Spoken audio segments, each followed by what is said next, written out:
Hello, everyone. My name is Amanda Moreno, and I'm going to be talking to you today about Virgo, Pisces, and the psychology of sadomasochism.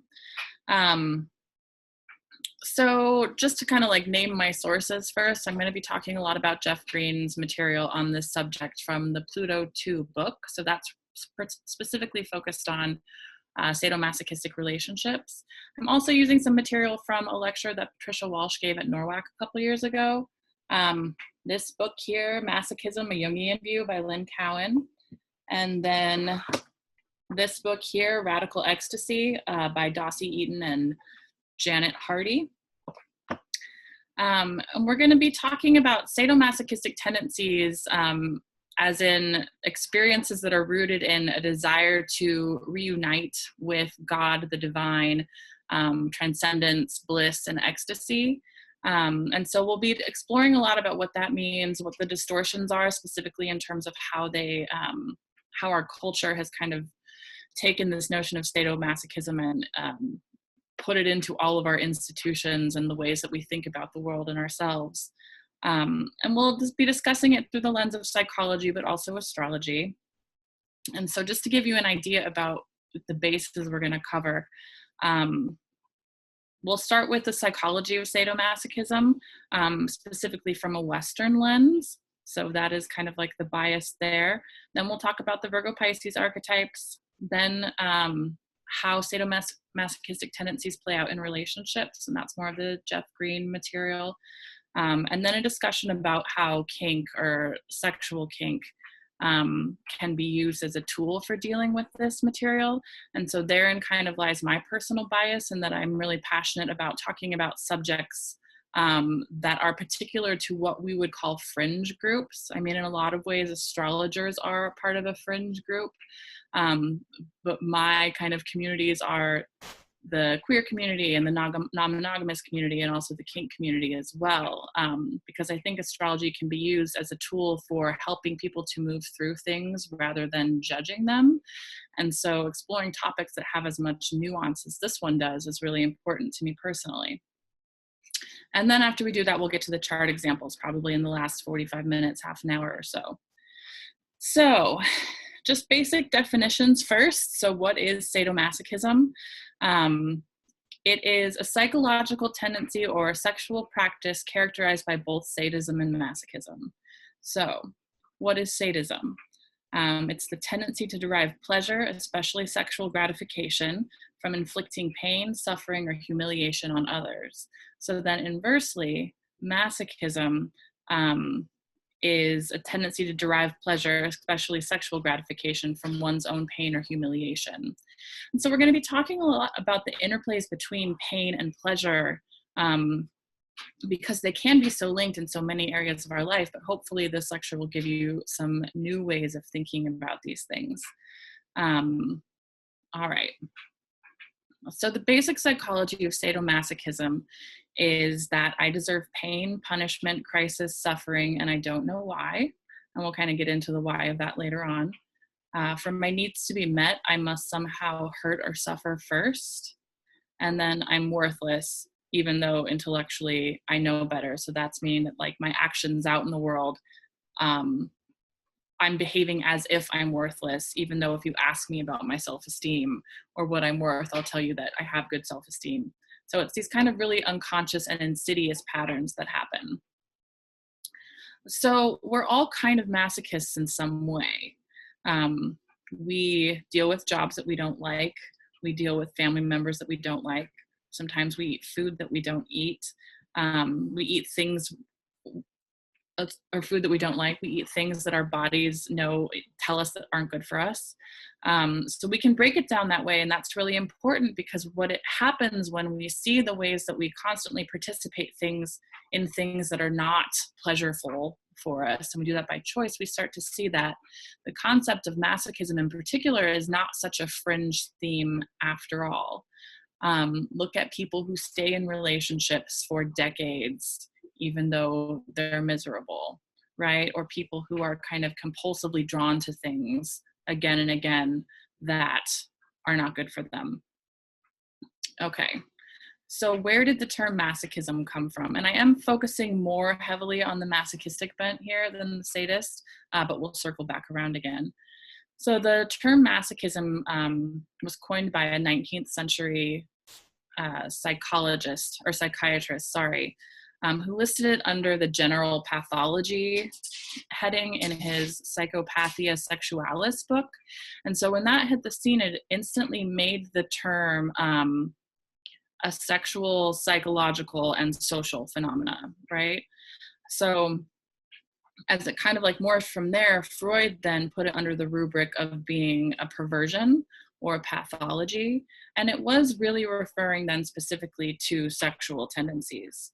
In the DSM, or the Diagnostics and Statistics Manual, which is what psychologists use to diagnose people, it is listed under the bracket of a psychological disorder. So collectively speaking, masochism is held to be morally, socially, psychologically, and physically wrong. So we do put moral judgments down upon it. So, our goal here is kind of to understand what purpose it serves, or how we can understand it without condemning it. And that's especially important for people in the therapeutic settings, which astrologers are one, but also if you're just using, evolutionary astrology for your own purposes and your own growth, understanding how these patterns go on within you can be really important and helpful. So, kind of going along with the Freudian idea about this subject. For Freud, masochism was a sexual condition in which punishment is required before satisfaction can be reached. And that's a really important point there. Punishment is required before satisfaction can be reached. And we'll circle back into that as we talk more about Christianity and the myth of the fall. But Freud believed that it was coming from a child's incestuous desires from the parent, and so the way that the child learned to kind of hold it against themselves or repress those incestuous feelings, and it became this form of kind of like tormented guilt that then gets played out later on in life. And I think that we've come to understand that it's, again, way more nuanced than that, but that's where the psychological world started to deal with the topic. So an interesting thing to note is that before science and psychology were regarding this as a disease or as a pathology, religion was regarding it as a remedy for sin, or a way to get fulfillment, or a way to progress, again, to reunion with God. And so there's this kind of interesting paradox that comes into play there. And so when we use the word penance, the religious connotation or religious masochism has to do with penance, which is specifically using humiliation and shame and even pain as a way to get to health. Okay, so this is very Virgo. Humiliation as a means to purification. A quote from Saint Teresa of Avila is, "When these longings to serve him come upon me, I want to do penance, but I'm not physically able. Penance would be a great relief to me and is in fact a relief and joy." So we're starting to see the conflation of this means to finding sexual and spiritual release, fulfillment, enlightenment, transcendent through masochism, right? Or penance. And we see, with nuns, or I would say, a lot of the Catholic priests and all that, using self-flagellation as a means to get closer with God. That is inflicting actual pain on the body as a way to, absolve of transgressions, or just come into ecstatic union, right? Because there's a kind of like trance state that arises from pain. And so again, there's the conflation of pain and pleasure.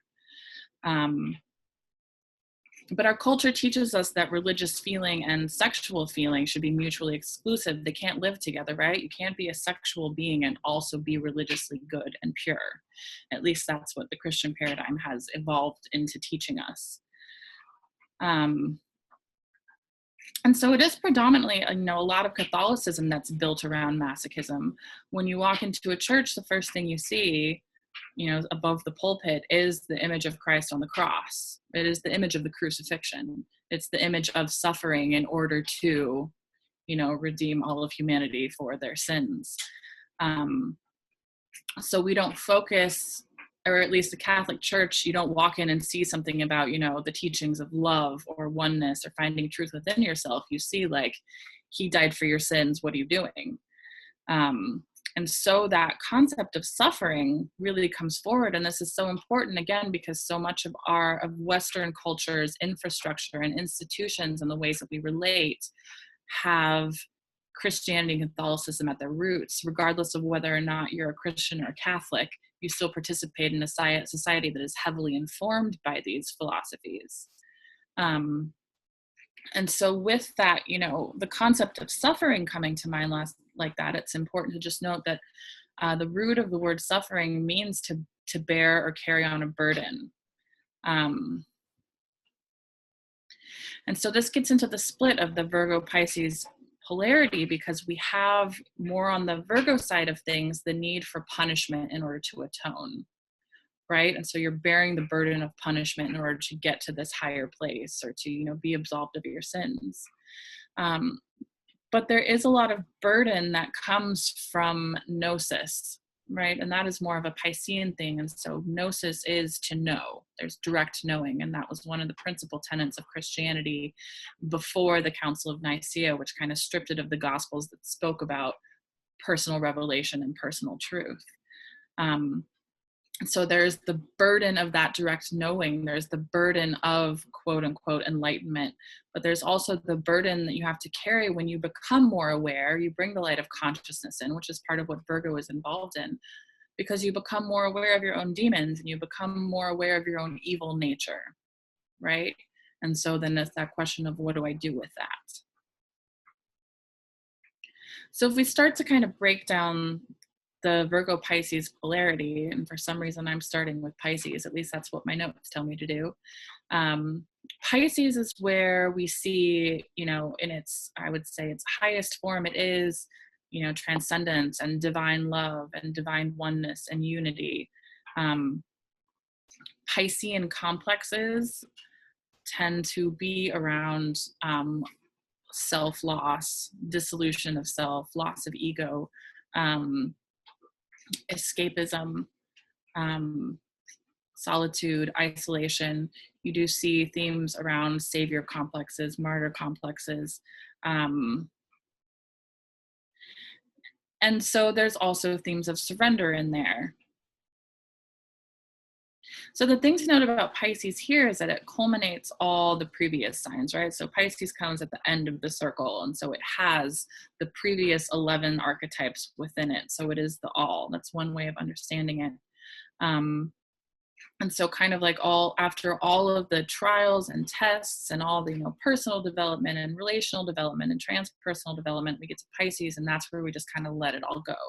It all goes back to one. And that can be a really beautiful thing. It can also be a really scary thing. But it is that kind of like cosmic ocean feeling from which everything emerges and everything returns. And so one of the things with Pisces is that it's where we learn that there's more to the conscious self. There's more to just like this earth and this experience that we're having here. And so because of that, at some point, we have to let go of the small self. We have to let go of the personal ego. And so that's part of the fear that comes when we're facing Pisces. I like to say it's like, if we're looking at Virgo Pisces as a polarity, when we're standing in Virgo, there's this kind of like constant awareness of the abyss or the void that exists across the circle in Pisces. And so there's that kind of like Virgo need to just be like, all right, well, I'm just going to focus on all the little tiny details because that thing over there is way too vast and scary for me to imagine. And so I'm just going to focus on what's here and now and what's tactile.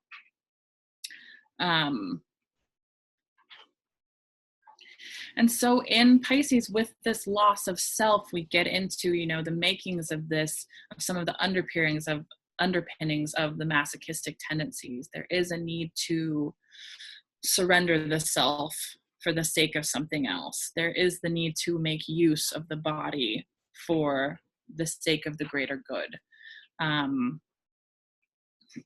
And so when we bring this to Virgo, and we'll kind of circle back to Pisces for the rest of the conversation, and you'll hear words that I'm saying too that have a lot to do with Capricorn as well. I mean, atonement's a Capricornian word, and guilt is a Capricornian word, and there's some Scorpio stuff going on in there too. So we're kind of blending in all of the archetypes. But with Virgo, what we note is it's a crisis-oriented archetype.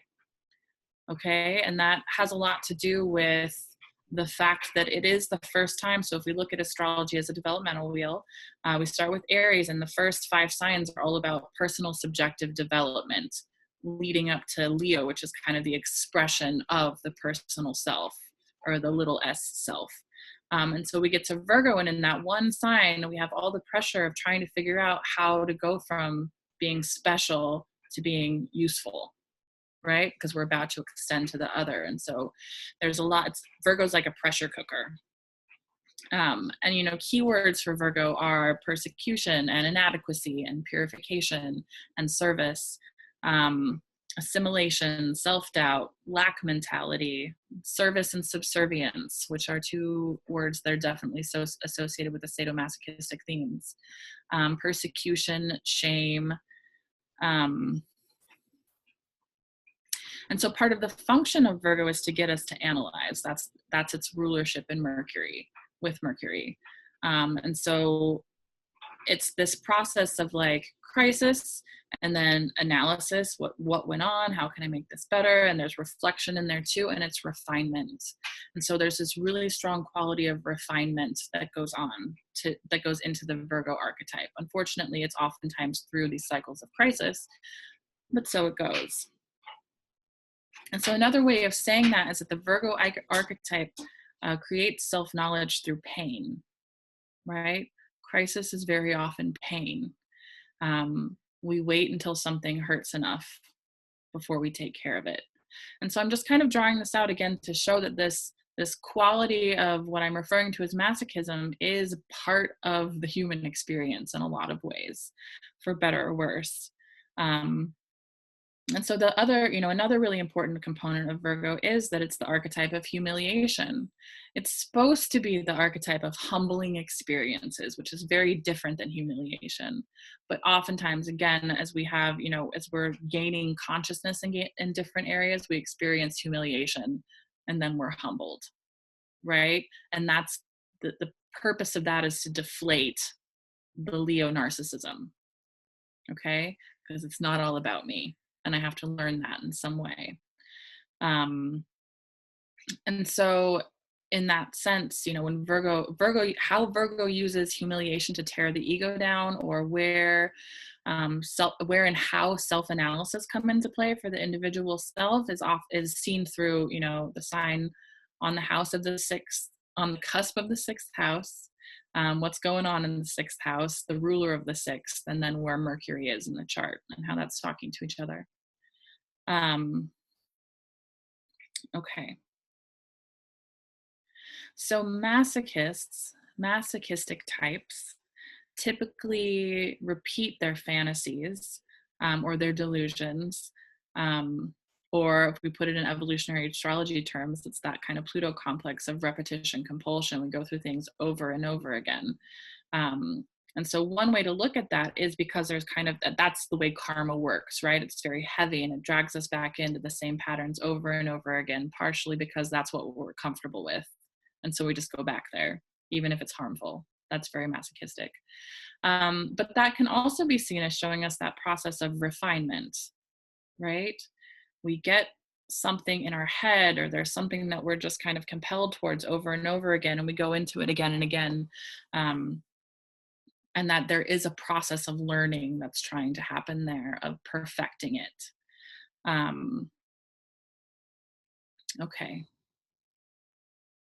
So another way to look at this, if we're talking about the connections between Virgo, humiliation, refinement, and kind of like the seeds of divine love, or the source of divine love in Pisces, we can look at it as seeing Pisces being kind of like the all, or like the ultimate spiritual self, capital S. Um, but the seeds of the personal self, the personal ego, are born in Cancer.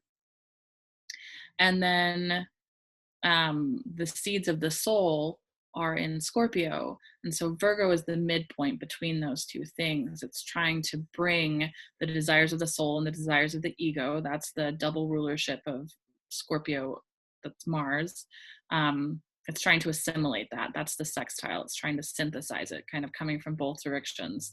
And so it's trying to be of service to the soul and to the capital S self in Pisces.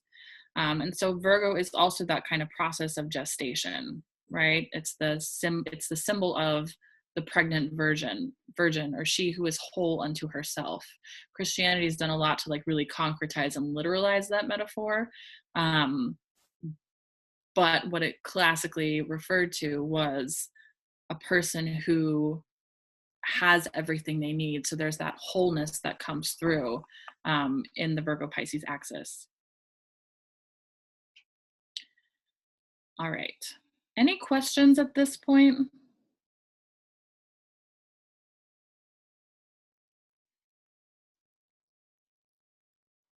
Okay.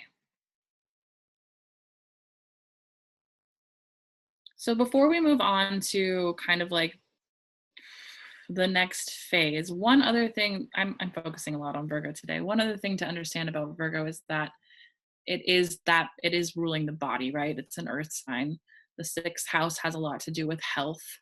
And so masochism relies really heavily on the body to give it voice, right? And so we see that most overtly in things like, self-flagellation, or, the typical image that people think of when they think of the kink community, which is whips and chains and bondage. Um, but the body speaks through its postures and its symptoms too, right? And so we see masochism in terms of like stiff necks or cranky knees, literally in those moments where life forces us to our knees, right? um, Back pain, stomach issues. We have to submit to pain, right? When our bodies are going through something, we can ignore pain for a while, but eventually it's going to force us to deal with something, right? It's going to force us to heal. And that's where we see, healing crises.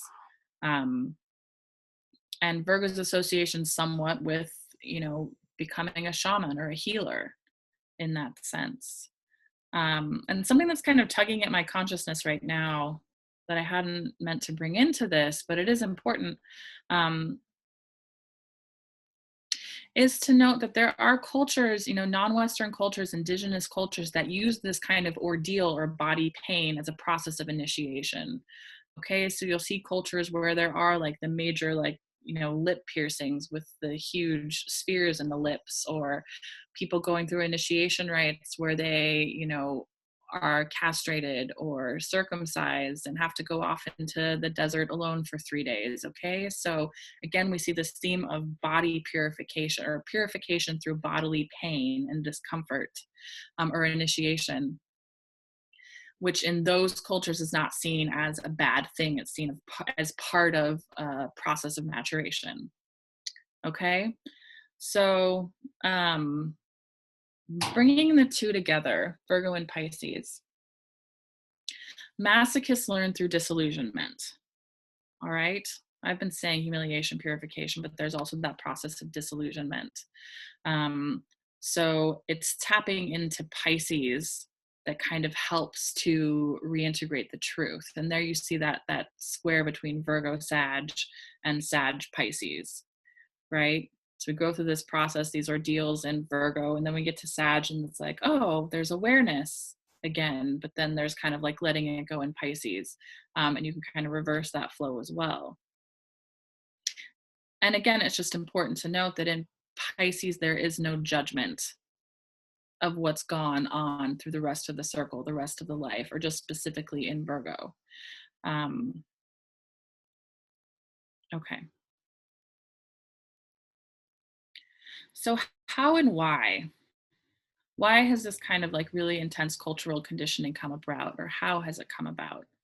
And so one way to look at that is, through the last 2,000 years, we've been in the age of Pisces. Okay, so we've been learning a lot about victim martyr dynamics and savior archetypes, and which are all archetypes, victim, martyr, savior, all archetypes that carry undertones of sadism and masochism within them. So these have all been activated in the collective unconscious, and we have this kind of doctrine of original sin that comes into play really heavily here too. And the age of Pisces has kind of been about really defining a split between spirit and flesh, which is sometimes referred to as masculine and feminine. It also gives us the idea that we're all born flawed and imperfect. Okay, so this is a movement away from the Pisces. This is kind of this is a Virgo, part of the polarity again. So we're born guilty and flawed, we're born wrong, and our life must be a process of purification and making ourselves better. So martyrdom is kind of the external form of sadomasochism. At least that's the way I've been relating to it. So it teaches us how to commit ourselves to a just cause or principle, being a martyr for the cause. But when guilt starts to come in, we get resentment, we get anger, and then the martyr is essentially taking the weight of the world on their shoulders and wanting everyone else to share in the suffering. Okay, so again, from the world stage, the most obvious example is, people who will make themselves into bombs for their cause and blow things up, and then lots of other people will suffer because of it. But I think at a more kind of like subtle level, where I come across that a lot, is I spent 15 years in the nonprofit world, right? And so nonprofit, that's supposed to be like the do-gooders world. And so especially in the fields of like mental health and social work, what I would see is people who have no boundaries, Pisces, working extremely long hours because the people need them, their clients need them, and they start to get a lot of resentment about it.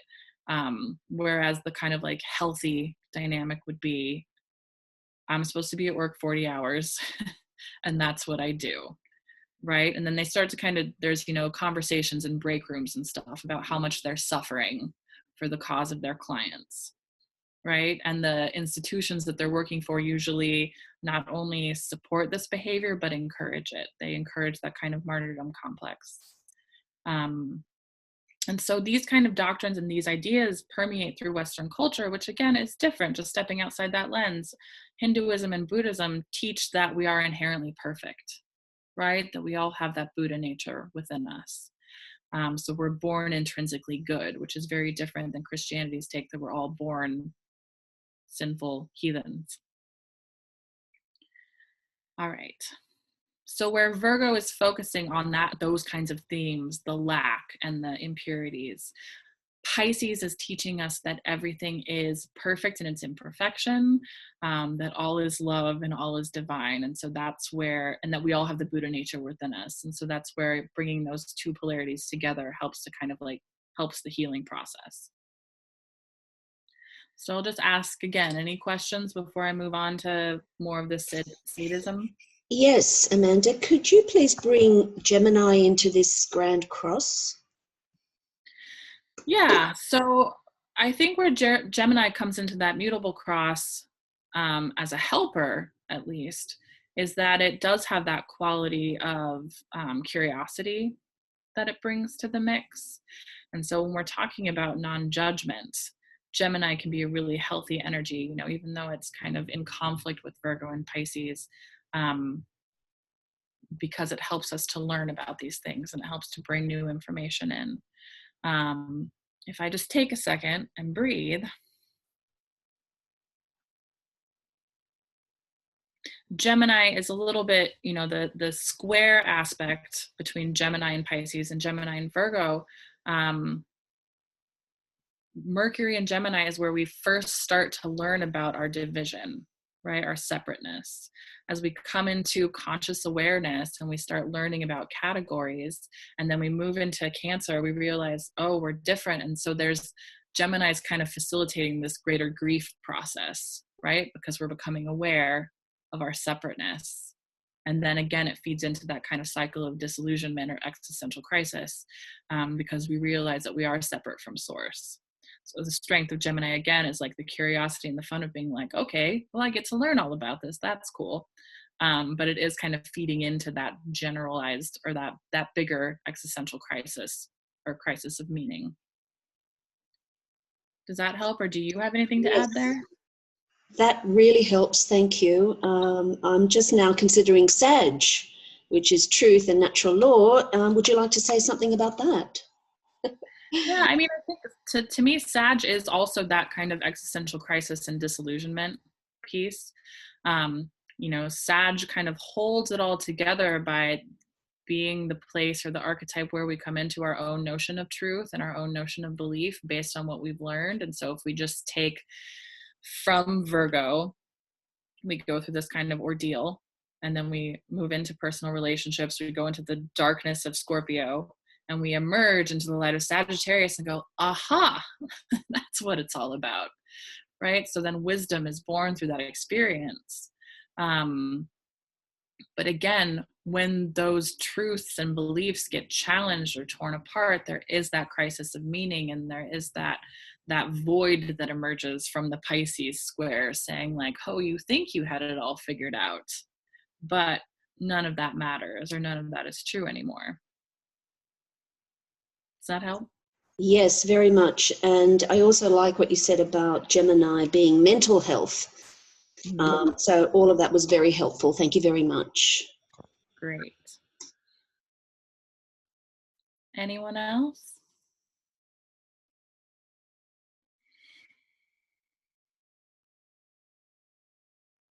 Okay. So moving on to sadomasochistic relationship types. In Pluto Volume 2, Jeff Green refers to different kinds of relationships: counselor, counselee, teacher. I don't even remember what the name for the equal ones is. But he does talk about sadomasochistic relationship types in terms of them being some of the most difficult. And I would say from my experience, my observations, it's also some of the most prevalent. And it's reading this material for me was such a big eye-opening experience, because all of a sudden I was able to see ways that I was a masochist in my relationships that I hadn't ever even thought about in that way. And it was a big motivator for me to change.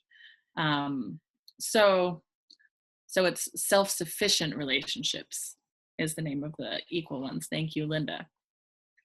So, the most simple example of this kind of inherent sadomasochistic or unequal relationships is the ways that we pay men and women differently. This has been, covered so much in the past couple of years in the media. Like, we've all known it's true, but women are paid less than men all the time. That is a known fact. And that is a form of masochism, not because women are asking for it, but because it's, again, one of those kind of like institutionalized versions of sadomasochism in our culture. And we'll break that down a little bit more further on. But one of the things that Jeff Green says is that sadomasochism tends to permeate relationships by and large because of the myth of the fall. Okay, so we have kind of these guiding or orienting myths within our culture, and the myth of the fall is a big one. We kind of have the myth of the fall and the myth of progress, which are paradoxical, but so it goes. And I'm going to present the myth of the fall and talk a lot in gender binaries, so male, female, even though I have some issues with that, and that's a whole other lecture. But it is a big part of the development of our civilization, that kind of like female or flesh being put as a polarity to male and spirit. Okay, so the Garden of Eden myth, or the myth of the fall, is based in the idea that there's a fundamental split between spirit and flesh, or man and woman, that one is good and the other is bad.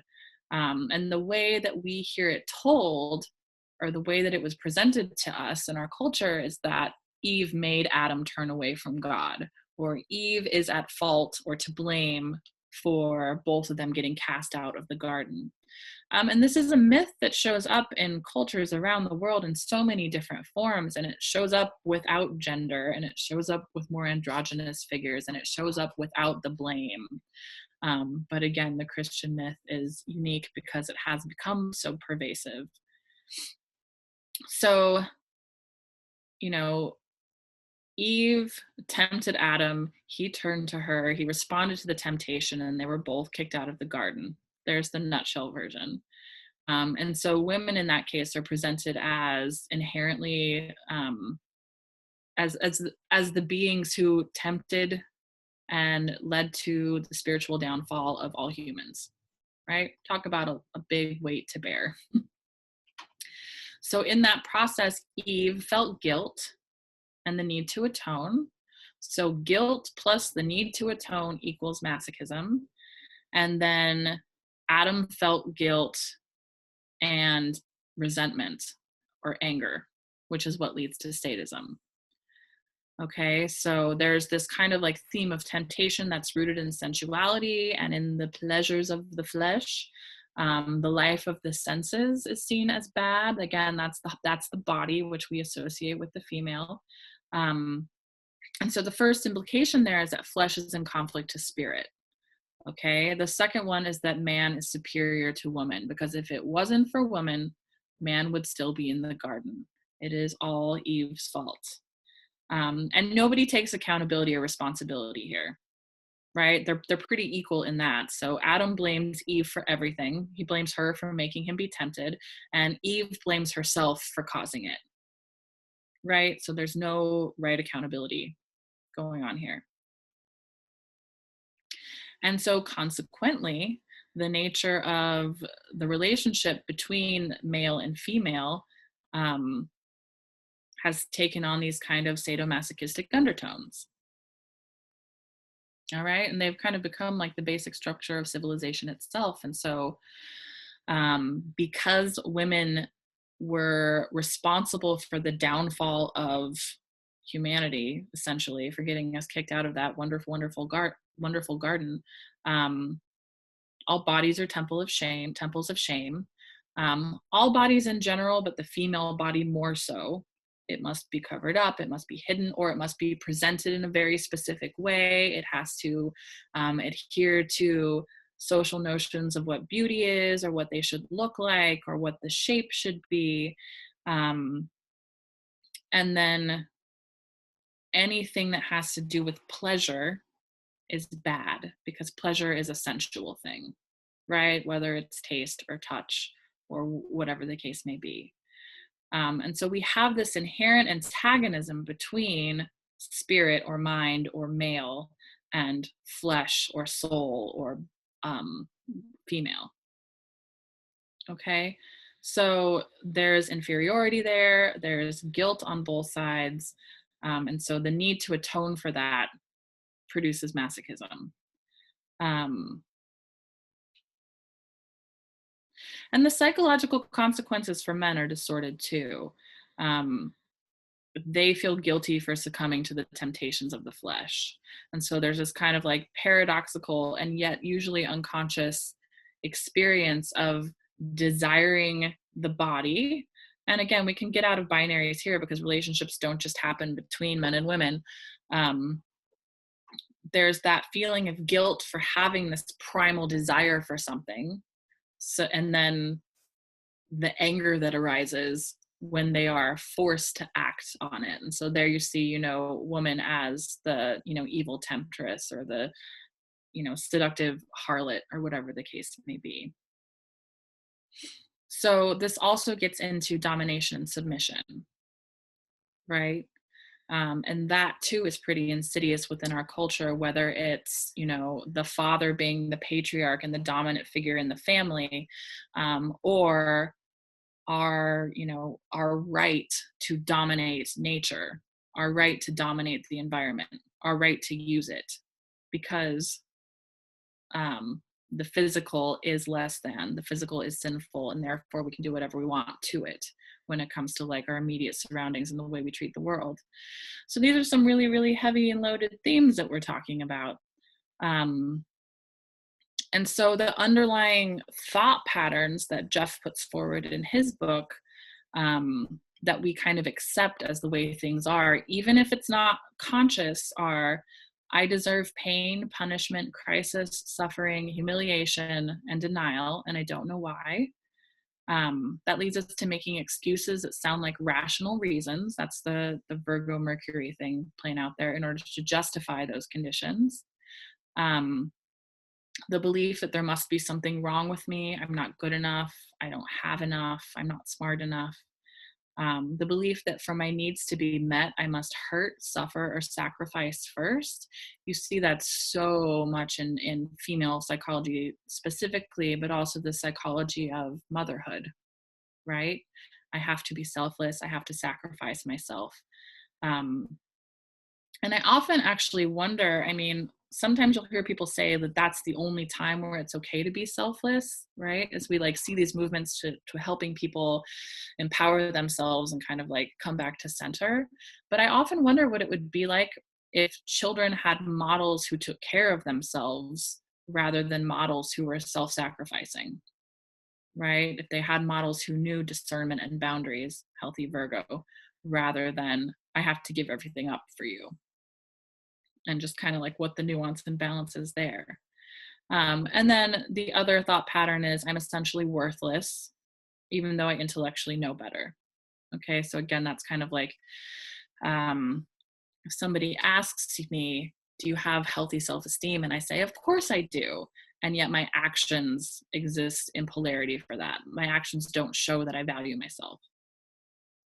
Okay, so this creates a reality in which personal crucifixion or self-sacrifice is used pretty much constantly in order to feel like I'm okay, like I'm worthy of being alive, like I'm worthy of having a paycheck, like I'm worthy of God's love, right? And that kind of constant paradox within all of us at all these different levels are a part of that Virgo adjustment, that Virgo crisis, and self-analysis. And so that seems really exhausting, and yet that's the way that we change. And so in relationships, masochists tend to attract sadists, and sadists go for masochists, right? Because it's all that kind of, it's the Libra concept of projection, and the Venusian concept of magnetism. We're magnetizing what we're trying to learn about. Okay. Questions about that? Am I making any sense? Oh yes, this is absolutely excellent. Go ahead, Wendy. Amanda, it's fantastic. Great. Okay. So if we start talking about antidotes, like what do we do with all of this? I mean, other than just start to like bring gentle awareness to our own patterns and just being open to questioning how we might play into any of these themes in ways that we hadn't thought about before. You know, we can see again, like if I think about it as an evolutionary astrologer, if I have somebody with Pluto in the 12th house, what am I going to tell them to do to actualize their Virgo polarity point, and vice versa?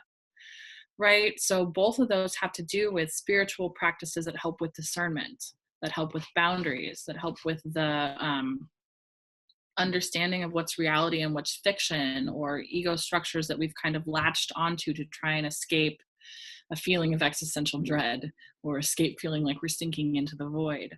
And then there's discernment between human-made guilt, which is learned guilt, and natural guilt, which is earned guilt. And that's another Jeff Green thing. And so that's the difference between guilt over a divorce and guilt over murdering somebody. Okay, so murdering somebody, that's in defiance of natural law, right? That's taking another life. If I think about Harry Potter, it's, you know, Lord Voldemort's soul splitting because he's killing people, right? Whereas divorce is learned guilt, because we're told you are a failure if your relationship ends, right? Rather than supporting people when they say, hey, this isn't working anymore. This is not good for either one of us. I want out. We say, no, you have to stay into that. Okay. So that's an example of learned guilt. Its basis is in the external world and cultural conditioning rather than in natural law. And that comes very much through the Capricorn archetype and Saturn and 10th house stuff. So you can kind of see, hypothetically speaking, in the chart, you can see, I would say, the difference between guilt and shame, or natural guilt versus learned guilt, by the prominence of Capricorn archetypal things or Virgo. All right. And so then what is the resolution there? It is through the sextile from Capricorn to Pisces and through the Virgo Pisces opposition, which is remembering we're going back to source. We have to let go of everything. We have to remember divine compassion. We have to remember divine love. We have to remember not to judge, because as we all kind of dance through this ongoing drama of the soul over many lifetimes, we've all kind of flip-flopped on all these axes, and we're all learning things, right?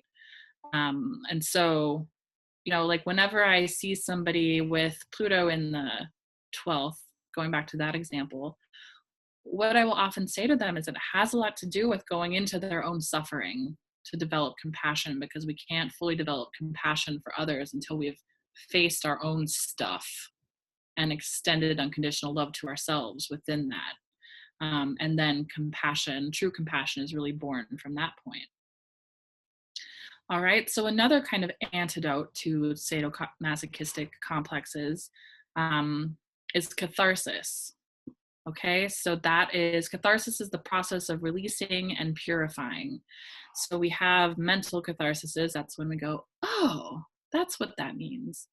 And we have emotional catharsis, which is through kind of that realization that makes us, sob or laugh hysterically.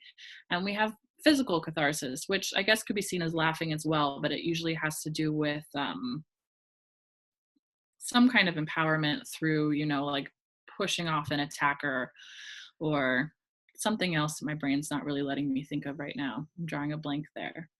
But the reason that I bring catharsis into the mix is because the processes of self-flagellation, or BDSM, so that's the kink scene, bondage, domination, sadomasochism, is that it oftentimes is geared towards bringing out catharsis. It's geared towards moving energy through the emotional and physical bodies so that purification can happen. Okay, so when I'm talking about kink and sexual sadomasochism, oftentimes, again, these are things that are judged as being, morally abhorrent or deviant in our culture. But there's ways that people are using these as tools for catharsis or connection with the divine or transcendent or bliss in really, really healthy ways. And so let's talk about those a little bit. Excuse me, Amanda, Francisco has a question for you. Yeah. Yeah. Yeah, thank you. Can physical catharsis be something like exercise, or maybe hitting a punching bag and imagine it is this sadistic employer or partner? Absolutely. It's that kind of just like physically moving the energy through. Thank you. Sure. And I mean, just interesting to note there too, that like working out as a form of physical catharsis, you're getting the endorphins going, right? Which is that same kind of like, there's an altered state that happens when that goes on. Okay. So with sexual sadomasochism, we are dealing again with the combination of pain and pleasure, right? And so a lot of times people will talk about pain and pleasure as being a choice. We have a choice to respond to something as if it were pleasureful or as if it were painful. Food for thought there. But what I always think of in that example is, the process of giving birth is seen to be this like really, really, really painful thing. And I'm sure that it is grotesquely painful, but you also have the orgasmic birth movement, which is essentially women who are training themselves to experience orgasm in the process of birth. And so then there we see that really palpable transition of experiencing something that is known to be painful as a form of pleasure, right? So sadomasochism, sexually speaking, is playing with those ways that pain and pleasure interact and intersect. And because we don't live in a culture that values pleasure, again, so much of the Christian conditioning is around pain, it's really subversive to be doing these things, to kind of be incorporating the two. So sadomasochistic practices in the sexual sense provide access to transcendent states. It allows people to do things like role playing or choose to engage in a dominant and submissive dynamic so that they can push through or work with or illuminate fears that they have, or psychological complexes that they've been working with. It allows the capacity to do a lot of shadow work. So how to like embrace or understand the shadows. So like, you know, if I'm somebody who is really, really, really, really independent, like every day in my life, I'm making choices and I'm running my own business and I'm doing all these things that force me to just make decisions all the time. There might be a part of me that really just wants to be told what to do, right? And so then in this kind of like container of a sadomasochistic dynamic, that is something that can be acted out without having, and so it gets that outlet or that vent or that, you know, process of catharsis without seeping out into the outside world and being more of an unconscious dynamic. And so it can allow somebody to experience or explore feelings of worthlessness or feelings of wanting to control. And you do see things like bondage and whipping and all the, you know, the examples that I gave earlier, that all exists in there too. It's just that reminder that in the church, these are religious behaviors. It's only when we bring them out of the church that they become pathological. And that might be a generalization because as with everything else, there are times when people are engaging in kink dynamics for really, you know, messed up reasons. So that is there too. Okay, so where am I going from here? Let's see. And so I guess with that, it's just to say there are lots of people getting a lot of different things out of sexual sadomasochism. It's just important to kind of like put your value judgments aside, especially if you're a counseling therapist, and ask questions. What is in this for you? You know, refer it back to the chart. What is that soul trying to learn? Where can you ask questions of the client that's going to help them to come to their own answers and their own truth in ways that facilitate the healing process that we see kind of like being prescribed by the chart. So in ethical, intimate sex play, there's also a lot of learning about boundaries, right? And discernment. So this is the Virgo work, finding and the Pisces work, figuring out where the boundaries are, communicating them, learning about the other person. There's a lot of trust dynamics that come up there. And there's a lot of detail that has to be employed really, really effectively in order to get to the release, right? Because it is a lot of people who use this kind of play to get to release, to ecstasy, to bliss, to communion with God, whether or not they're referring to it in those terms. And there are people who are part of the kink community for whom it is very much a spiritual practice and people for whom it's not.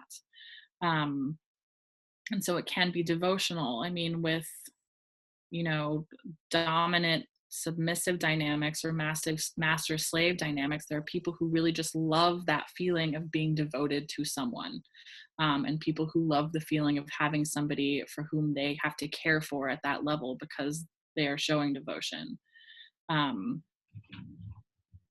So another way to just kind of tie in the details that we've been talking about or make another parallel is that following a path of submission, for example, can be a form of selflessness to some people. And so it helps them to get that urge to be selfless out in a way that's not undermining their boundaries in their day-to-day life. There's so many different ways to look at this stuff. I have a quote here from that Radical Ecstasy book that I showed at the beginning of the lecture, and it says, "She reports that at moments of peak connection as a dominant, she feels herself to be moving at superhuman slowness, although to an outside observer, of course, she is moving at normal speed. She feels as though she's channeling light, energy, and knowledge from an outside source, sometimes feeling as though she is glowing with light or standing at the center of a pool of light. Okay, so just more about the forms that these kinds of things take. Again, because it's so much of the similar language that we've been using coming out when I was, researching and reading.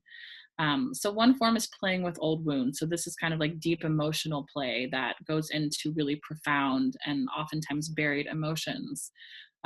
So if somebody's planning a scene around a specific role play dynamic, they can take those scenes to levels of intensity that kind of break things down or tear them apart, or again, create that catharsis, which helps to see things differently. It helps for that kind of shift in consciousness. And so that can be scenes about abuse or loss or death, or childhood fears or cultural trauma,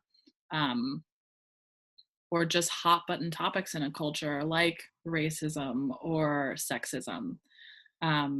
And it can be really cathartic just to be held, have a container to be held through that process of facing a fear or a deep emotional trauma and then kind of coming out the other side, right? Of course, that needs a lot of respect for safety and conversation and aftercare. But there's also sadomasochistic ritual in a lot of these communities. And so that that again has to do with pain and pleasure. So some of that is humiliation play, which I would say a lot of the time scenes in the BDSM community are negotiated to keep humiliation and degradation out of them because that is such a hot topic. But sometimes people do find ecstasy and eros and humiliation. And so then it's up to them to explore that, or they can be explored responsibly that way. And a lot of times people who do that kind of playing get a sense of happiness or intoxication out of it. Again, it's just kind of this moment in time where they're exploring that, and then it's done or it shows something. And so an example that was given to show this kind of dichotomy between suffering and playing that we're talking about was with gambling. So we spend so much time kind of like worrying about money, thinking about money, perseverating about money, struggling with it, suffering because of it. So what a relief it is for some people to just go to a casino and play with money, right? It takes that kind of like pressure off of it, and it's just kind of like throwing it away. I mean, I don't know. I can't really relate to that because I don't gamble. But that was one example that I saw that kind of, that I wrote down. Okay, so it's that kind of, what if we play with our shame? What if we play with our own sadomasochistic tendencies and therefore take the shame out of them? All right. Just a side note, I discovered that the root of the words human, humble, and humiliation come from the word humus, which is the word for earth or dirt. And so it is literally, to be human, to be humbled means to be close to the earth, to be good and dirty.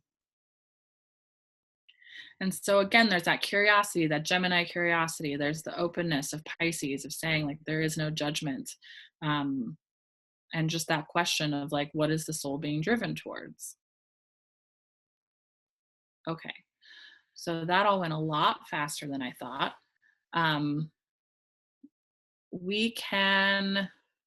don't need a break, Linda. You were asking me that. But I am open for questions at this point. I have a question. Okay, I'm trying to wrap my mind around when, I don't even know if I remember exactly what you said, but in terms of BDSM and like using a whip or something, like I just don't get it. And it doesn't have to be a judgment for me, but I just don't get how that could be of service to healing. Well, I mean, I think the biggest thing is you don't have to get it. But I think there's lots of different ways, and it's not always of service to healing. For some people, it is just the interplay of pain and pleasure, right? So the amount of responses you're going to find for the answer to why somebody would do that is going to vary. It'll probably be as many as the number of people doing it. But again, it can be that release. So it's intense pain, right? And then there's release. So for example, I can imagine somebody who's had a really, really stressful week, right? And their response is to go out drinking. Whereas another person is going to do kickboxing. Whereas another person is going to say, you know, I really just want to have the feeling of a whip licking my skin, or the feeling of a flogger. And they get that process of catharsis or release through that activity rather than drinking or kickboxing. Or breathing and like unwinding. Although I would say that, you know, it's when you are sustaining that kind of pain, there is a lot of breathing involved to get through it, right? That's the process of birthing a baby. What do they teach you to do? That you have to breathe through the pain. And so then as that breathing through the pain comes, that's when that kind of like altered state or that communion or that endorphin rush happens. That's oftentimes the desired outcome. I see. So some level of, to me, it's dissociative. I mean, it can be, it can be a Neptunian Absolutely thing. Okay. That's a big part of it too. I mean, it is a dissociative state. It is kind of like, well, it's really nuanced, because in some ways, something like, if somebody slaps you, that brings you into your body in a lot of ways. You become aware of the pain and then the kind of flush of the skin, right? But if it's, a traumatic thing, it comes out of the blue, or it's from your parent, yeah, your mind splits. And that's the Aquarian and the Piscean component of what we're talking about too. And so then the function of Virgo is, on the one hand, at the beginning, it's the body feeling that forces you further into the body, as a lot of kink practices do. But then if there has been dissociation, the Virgo part is bringing it all back together again. It's remembering it, which is that kind of like Isis is associated with the Virgo archetype, because she is putting the parts all back together again. Right. And so again, these kind of like, they go in, it just kind of bounces back and forth there. Okay, thank you. Mm-hmm. Go, Amanda, I have a question. Okay, so I'm trying to figure out how to say it, but it's okay. It's almost like in our society throughout mankind, how it's about the power where there'd be slaves, and then the Egyptians. There would be the white man conquering the Indians, which is very, it's like a Pluto state. It's like power. It's not being any kind of equality. So to me, it's like, okay, so if a child is reprimanded by their father, then in the sexual act, wouldn't that be related to kind of something in their unconscious that comes out? So I guess what I'm saying is, it's such a big, like, this topic is so interesting, because it's like a whole society is like, we're inundated with it, like from day one. Right.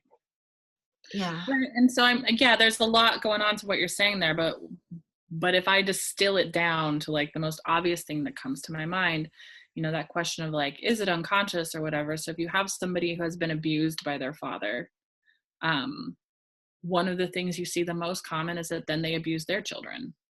Right. Because there is that, for whatever, there's that urge, or that's the coping mechanism. I mean, there's so much going on there. Monkey see, monkey do. Right. But as somebody brings awareness to it, and this isn't how it always happens in kink dynamics, but one option for like conscious aware kink would be, as that person becomes aware of their desire to hit their child, right? Then they have like a loving, trusting partner who also is interested in that and wants to be hit. Okay. So then they can negotiate that. And they can bring it into that space where this person's saying like, yeah, I have these things that I want to act out, and it's not okay.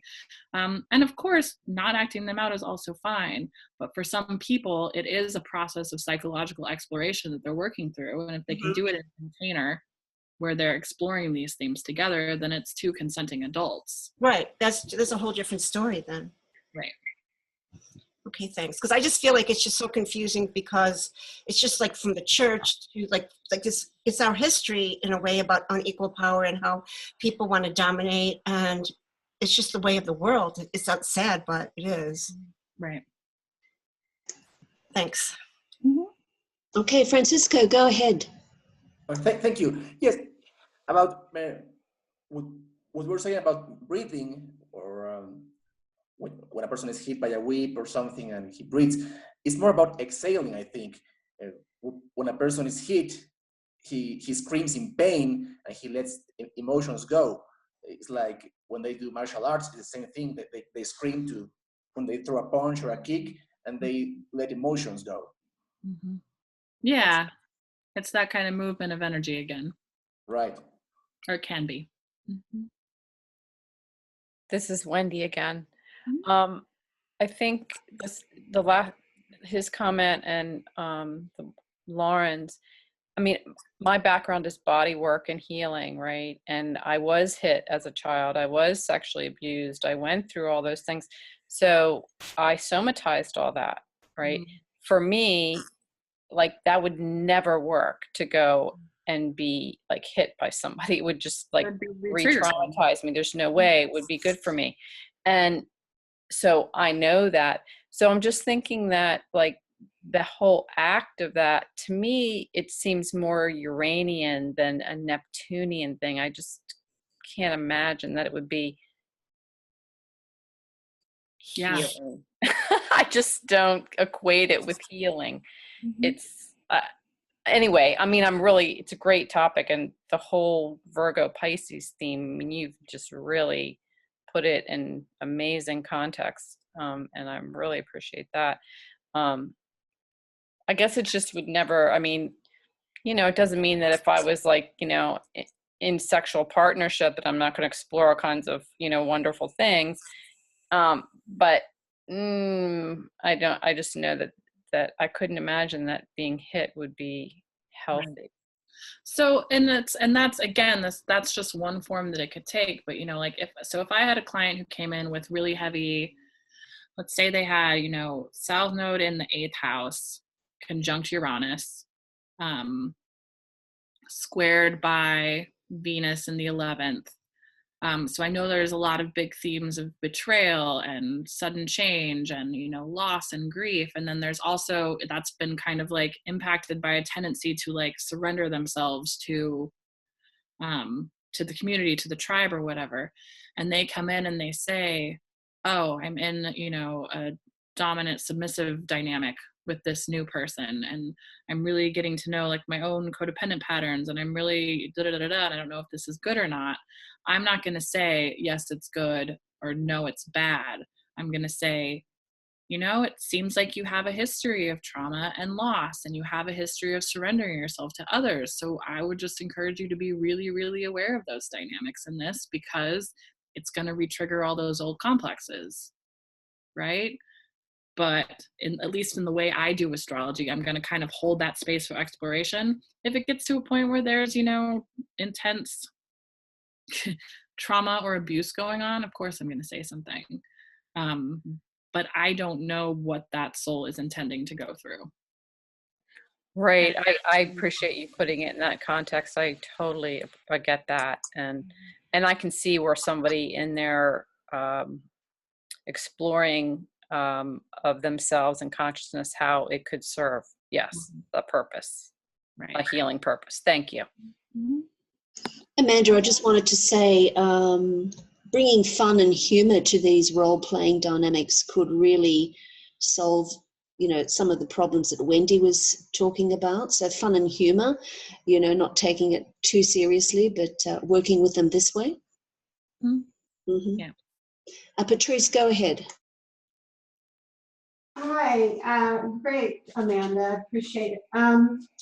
So I have you addressed, kind of some antidotes and things to work, and, what Sag brings in and what Gemini brings in. I'm curious about, Pluto and Virgo generation versus Pluto in Leo. And so what is it that the Leo archetype, since it comes, out of Virgo comes out of that Leo, and often I've been taught that part of one area we can look to sometimes is, yes, the function is to go back into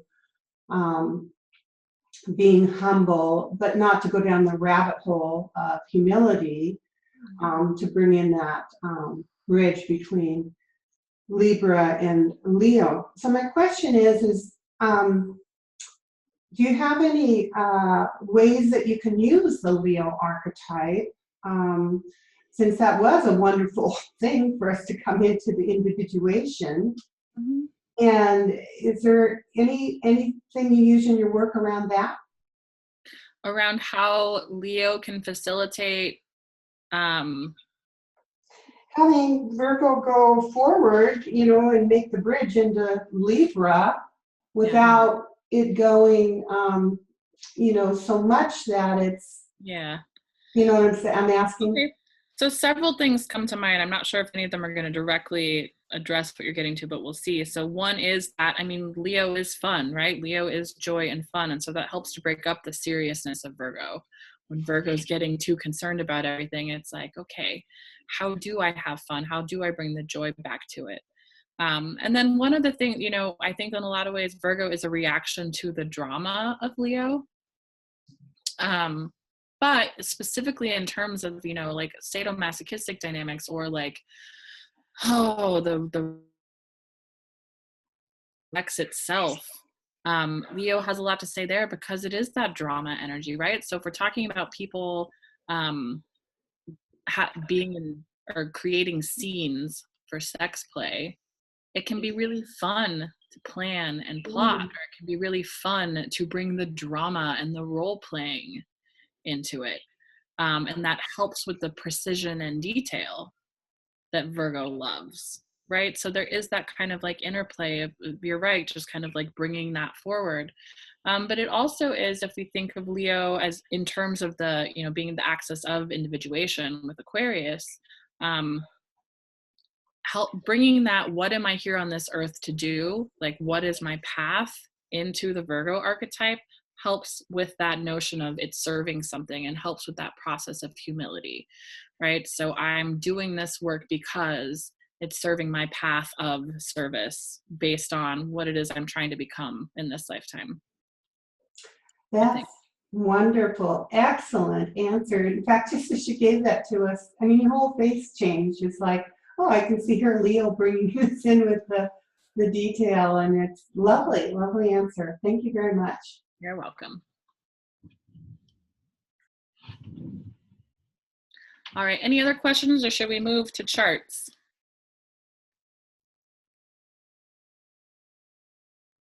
Okay, Linda, could you pull up Francisco's chart first, please?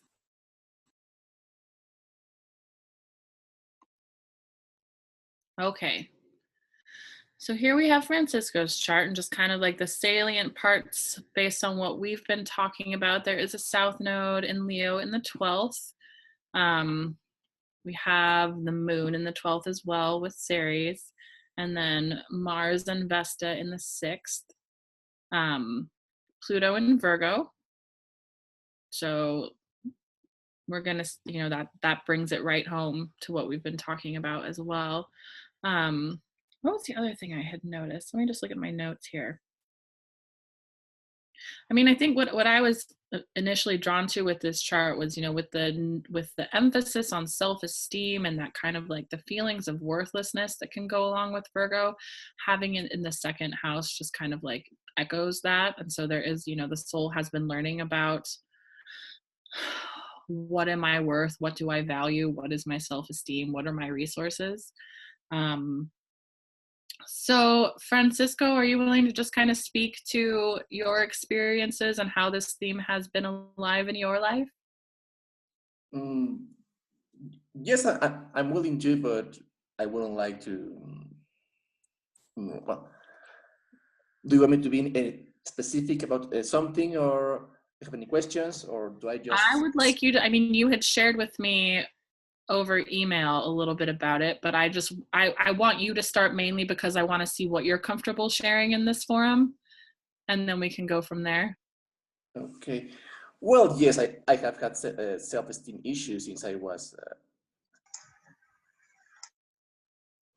Okay. So, am I being recorded now? Yes.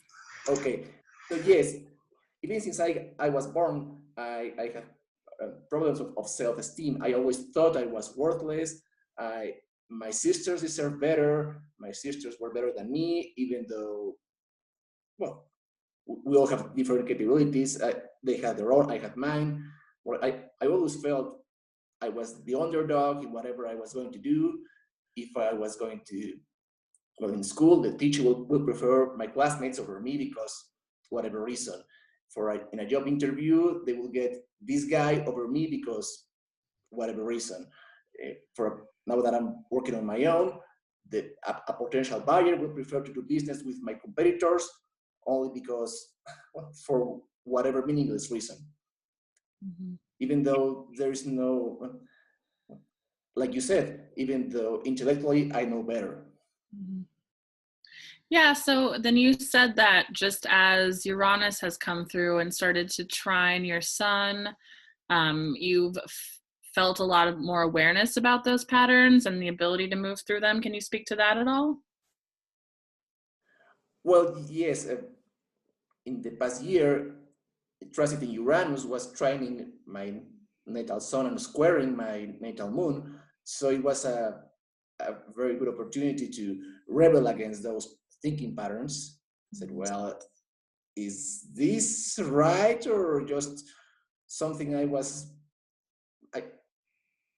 told, but and I believed, but never questioned. And so yes, I began to say no, say, well, I deserve better. And it's been an interesting process. Mm. Some people have people who were close to me are going away because they are no longer comfortable with my new self. They were very comfortable with the older self who took all kinds of disrespects or humiliations, and they are no longer willing to live with my new self. Mm-hmm. Okay, thank you. And so just like through the course of this lecture, have I been talking about things that you recognized about yourself that you didn't realize before? Well, about the masochism, well, it's not that I hadn't realized, it's just that I realized unconsciously, but now thanks to you, I realized consciously. All right. Okay, so does anybody looking at the chart, what do you guys notice about this? What's interesting to you, or what questions would you ask? Me? Anyone listening? Yeah. The self-esteem problem with all that Leo, it doesn't seem to go together. So I wondered where you got this lack of self-esteem when Leo is so, I mean, it's in the first house, the Sun, Venus, rising. I mean, right. I think we're looking. Leo. I think where it comes through though is that the Leo is part of the karmic axis, in that it is in the 12th. The South Node's in the 12th house. And so there's kind of that loss of self-identity that comes through, or that loss of life force, if we're just putting it in solar terms. And there's a boundarylessness too, right? With the moon in the 12th as well, though it's in Cancer for that. So there is a lot of subjective focus for the soul in a lot of ways, but that can result in this kind of like, there's the sadness that comes through, why aren't I being noticed? Why don't they see me? Why don't they recognize me? And that can further impact the second house, Pluto and Virgo. And that's where we initially started talking about the self-esteem issues, which we've been talking about. So self-esteem issues that come through the Virgo archetype, but also through the Taurian archetype, which is more about self-worth, right? Or feeling strong in the body. And so you can imagine just if, and I'm using an example that's not necessarily Francisco's, that if you have that combination of Pisces and Leo with that 12th house South Node, again, it's getting lost in the crowd. It's getting, and feeling unseen. And so then why? Because I am not worth anything, right? Or they just inherently don't notice me, and that's the karmic complex as far as I can tell. Okay, Amanda, wouldn't like Mars in retrograde in the 6th house in Aquarius represent trauma to his self-esteem, the 3rd chakra, and then it's opposing his 1st house? And then isn't that squaring Saturn in the 10th house? And, you know, so maybe the self-image, I mean, it looks like you'd be a really strong sense of self with the Leo and the Venus, but I'm just trying to see what Mars represent that a little bit. Self-esteem? Sure. I'm not sure. I'm not seeing the square that you were talking, the square to Saturn. Well, I'm just like really the 1st house and the 10th house, really. The Venus, is that Venus, Saturn? Yeah, but they're not square. They're just square by house. Yeah. It's the Mercury. I would say it's Mercury in Virgo retrograde, right? Because that's the ruler of that Pluto. Right. And that internalization, right, of the Virgo Mercury function, which is constant self-analysis, constant self-doubt in the 1st house, which is reflective of that Mars, and even the Leo, because it's right there in the 1st house with all that Leo. And then that's connecting to his Pluto and and I was seeing Venus, right? Because Pluto's in the 2nd house. Mm-hmm. So I would look at the Venus, and then he's got Uranus in Libra, which is the ruler of his North Node. He's learning how to love himself, right, radically. Right. And so then in, you know, past life stories, it can be very much, I mean, a strong sense of self and insecurity can exist side by side, right? And we can see that in cases of, you know, rampant narcissism, where the Leo principle gets overinflated in order to compensate for inherent feelings of, you know, self-doubt and lack of self-worth. I mean, how does that show up for you, Francisco? Do you have a strong sense of self? Oh, you have to unmute yourself.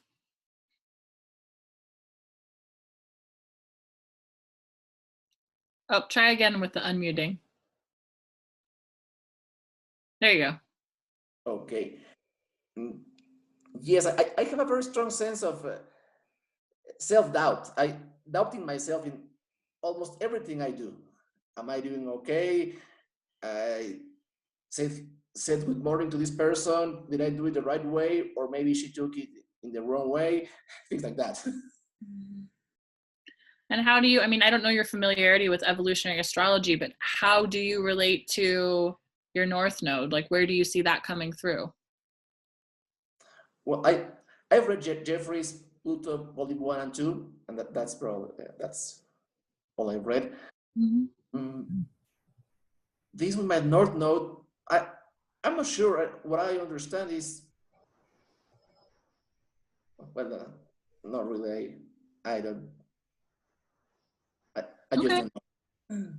But I think what Wendy said is, you know, right, that the soul is trying to, well, I'm not sure if this is exactly what Wendy said, but the soul is trying to learn through service, 6th house, perhaps in a way that is, you know, relevant to the collective, but that is more detached from the constant ruminating on the self through the Leo principle. Anybody else want to say anything there? Well, I was thinking that the moon in Cancer in the 12th house, there had been a lack of nurturing and support as a kid, and he probably has absorbed this whole lack of love, and he have just, you know, because it's a Cancer, it's in Cancer, it's very strong, and I think that Cancer is very easily conditioned by whatever they receive as an infant and as a kid. And I think it's all start from there. Mm-hmm. I agree with that. I was thinking that too. Like, what about childhood? What was the conditioning? Was there abuse? Was there, you know, all those different themes? And I think too, what you said about the South Node and the 12th, you know, the Leo being lost, because the Pluto in Virgo is, there's been, to me, it sounds like there's just been such a level of humiliation.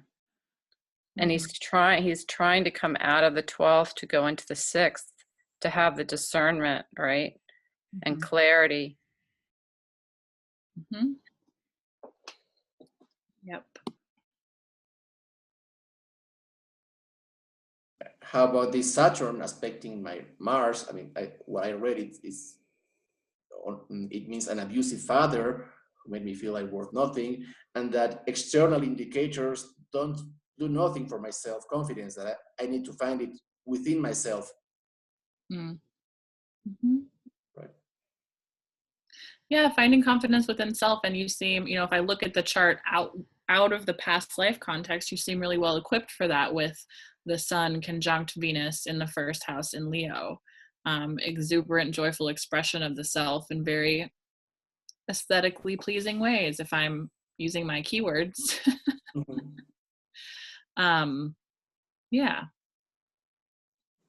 Yeah, Amanda, like with the Jupiter and Scorpio in the 4th house too, like there could be like unconscious or conscious, like some, like, you know, some kind of sexual abuse that might have happened, or, you know, something hidden in the Neptune there too. So it looks like, you know, I don't really know what the dynamics are, but it looks like it was a really difficult childhood. Yeah, it could be a fairly difficult childhood. It's also that double, I mean, there's a double Neptunian signature there with the emotional body, right? Neptune in the 4th and Moon in the 12th house. So there is a boundarylessness, and there can be a tendency to imprint what was going on in the family, in the home, in early life, without being able to discern like what was the family's and what was his, right? There's that kind of like fluidity or that permeability that goes on there too. And so then there's that internalization that happens too. Well, from this Neptune in the 4th, you probably know what was going on there. Do you care to share? And a Neptunian father, alcoholic father.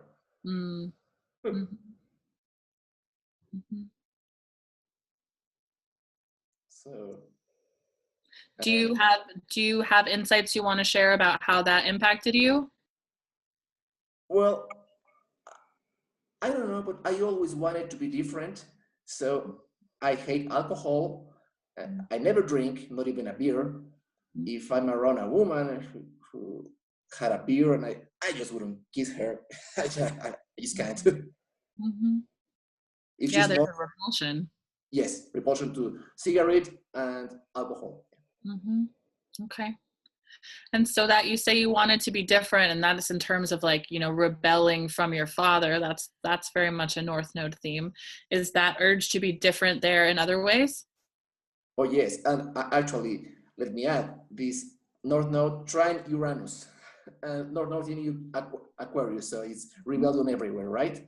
Yes, my father is contemptuous. He's very rude to service staff and to all kinds of people, and I try to be respectful to everyone. My biggest fear was to treat my children in the same way my father treated me, and this is why I unconsciously allowed my ex-wife to keep me away from them. Okay. So that, I mean, that. Oh, I was going to say, isn't like the 6th house also, like it could also be the house of healing, and the 8th house is Chiron's there. So it looks like you could do a lot of healing about this in this lifetime, because Mars, you know, Mars could really help you with that drive to heal this in this lifetime. Absolutely. There's the drive and initiative, and with it conjunct the North Node, it's something that he's been working on for a while. You know, he's bringing that to this life to kind of keep it going. Exactly. But there's also that detachment, taking the initiative to kind of detach from the past stories, and change them, shift them, individuate them. Also to process through the emotional body, right? He's got that Pluto sextile Jupiter in the 4th house. and even Neptune. So even though there was the trauma, the disillusionment, the alcoholism, family, and he absorbed that into his emotional body. So it's like you have all this intellectual awareness, but it's about processing it through the emotional body so you don't have to keep carrying it. And that's a big process, right? Yeah, and the other thing too is that you were so young, you didn't have a chance to have any self-esteem because it was taken from you from your father. So it's like you get to, you know, be whoever you want to be right now. Like it's like, and you're going to have Chiron and Aries coming right in your 8th house of transformation. You know, Jupiter is bringing it all up in the 4th house. So it looks like it's like a lot of good things for healing to me. Hooray. Hey. Okay, any final comments about Francisco's chart from Francisco or anyone else before we move on to Michaela? Yeah, I have one more question. Like, so because of his Pluto in Virgo, and then the 6th house is ruled by Capricorn, but because it's in Virgo, would that just be that his soul came here to learn just what's it called, discernment, and how to, you know, maybe pay attention to the details, but to really be discerning and not so much like worried about everything, you know? Yeah, I mean, there's definitely that echo of discernment and the needs of the Virgo parts. But what's coming to my mind as you're saying that is that focus on the Mars. And so there's some kind of, resolution of the anger as well.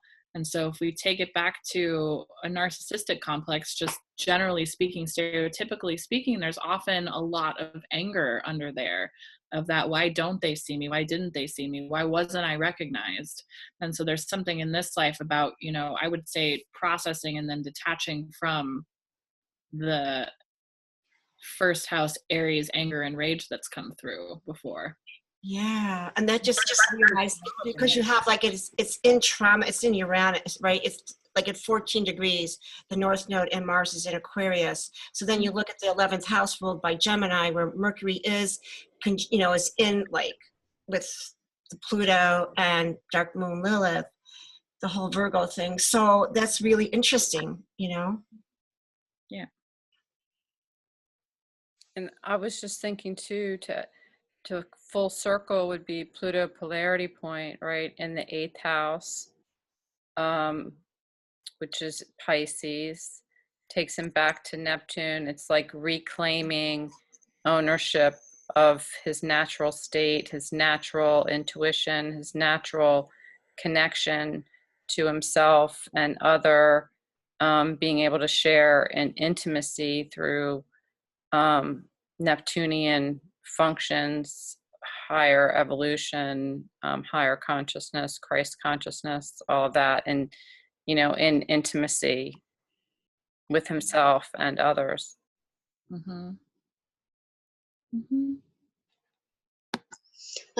with that Mars in the 6th house, conjunct the North Node, there's a huge focus on healing self and healing others. And you may have been angry, you may have expressed the sadistic side of it, but you're healing that because Aquarius is a sign of transformation.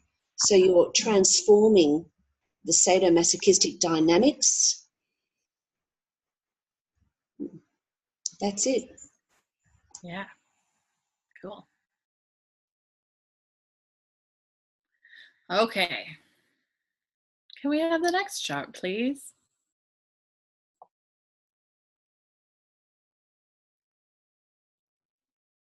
All right, so here we have Michaela's chart.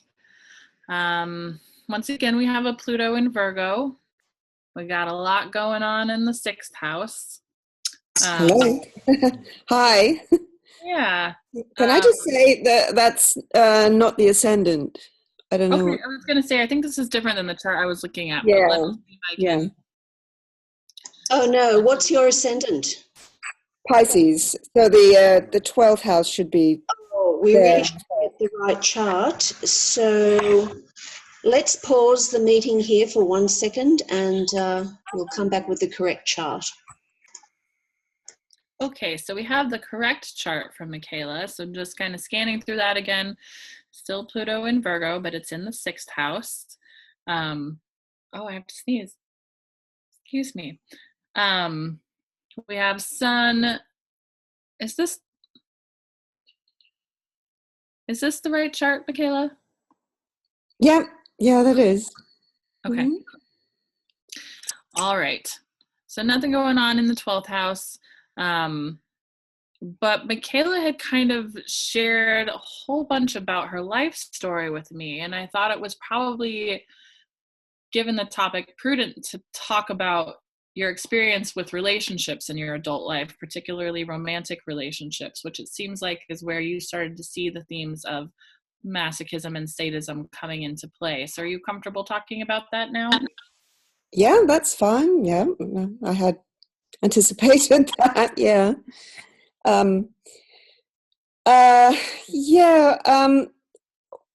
Well, from looking at the perspective of masochism,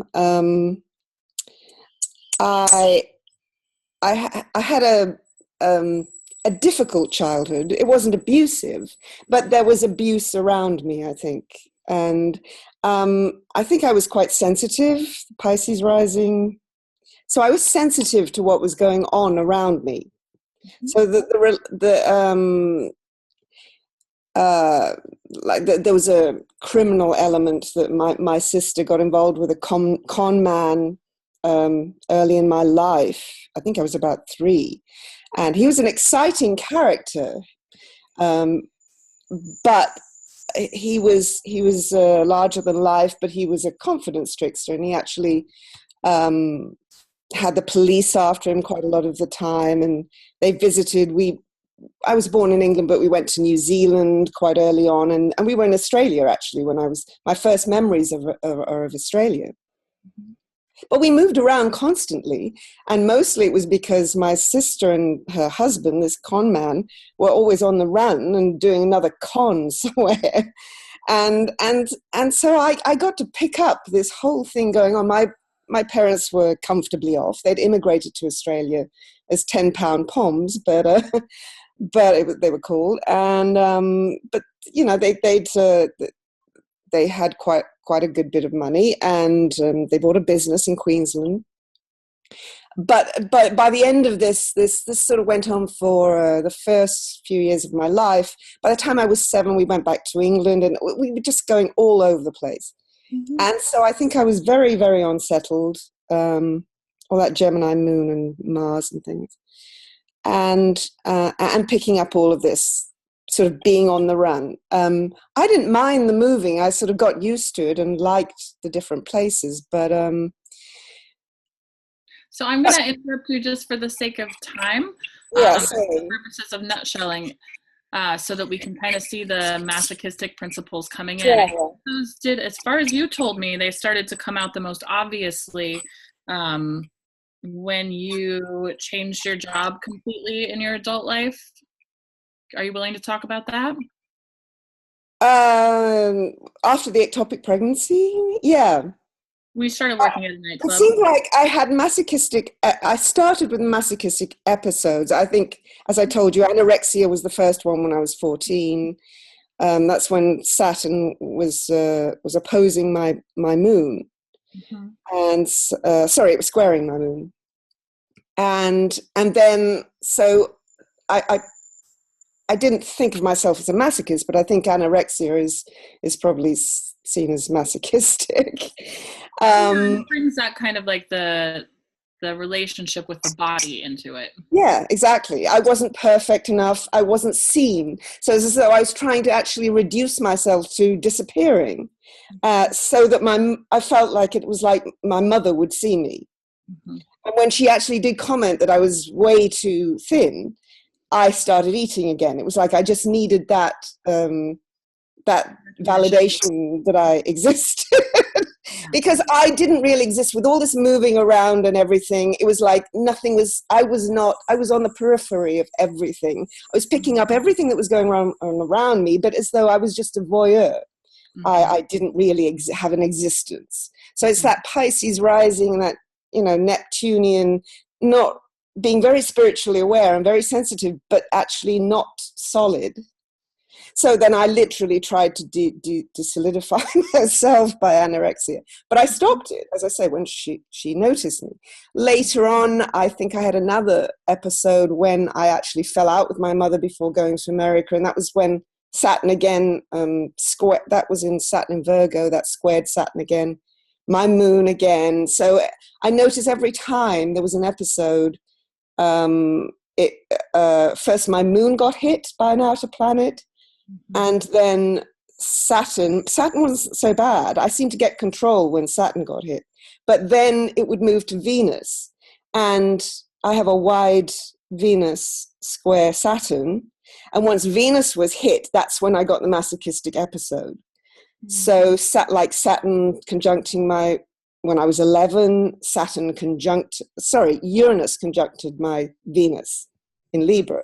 And that was a very big episode, and that was a puberty. So I think that did hit me very hard because it was a big family episode.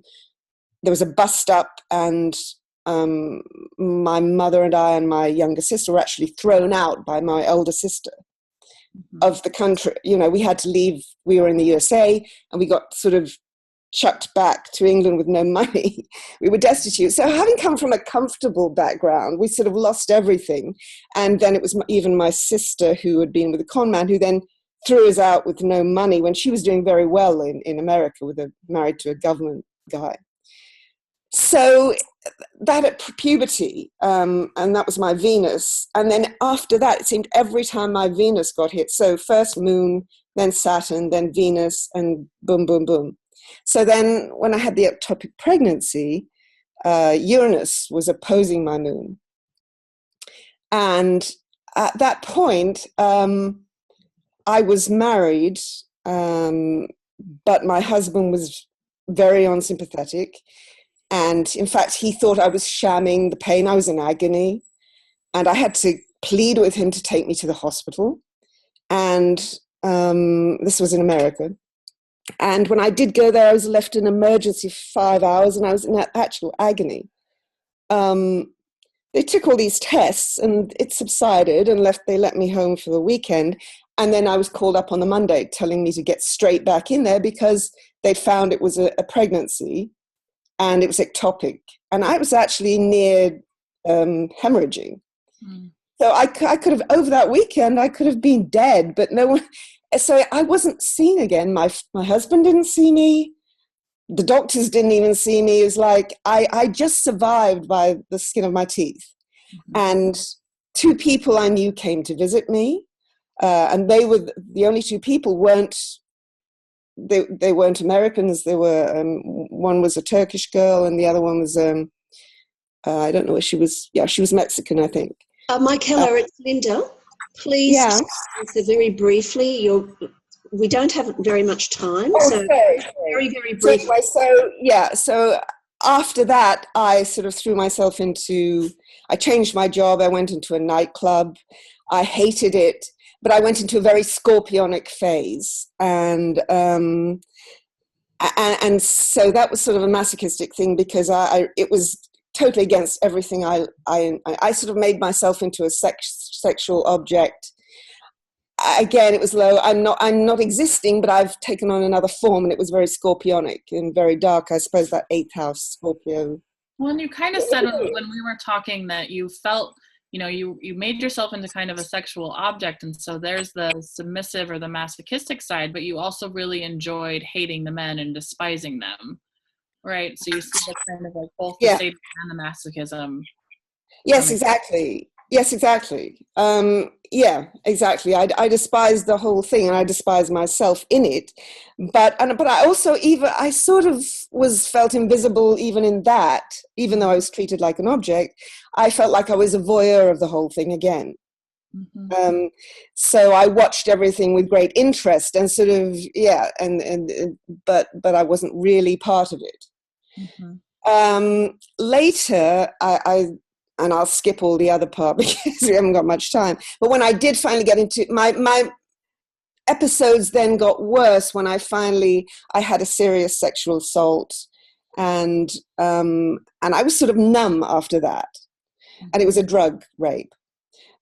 And after that, I was numb, and I gave up my acting career, which I had at the time, and that was masochistic because I sort of let it I'd let it have its victory over me, the assault. And so, but I went into another career, and I met my employer. Actually, I ended up with a relationship with him, but he turned sadistic. And it's funny because Pluto, actually at that time, Pluto had gone into that phase when I went to the nightclub. Pluto had gone into Scorpio.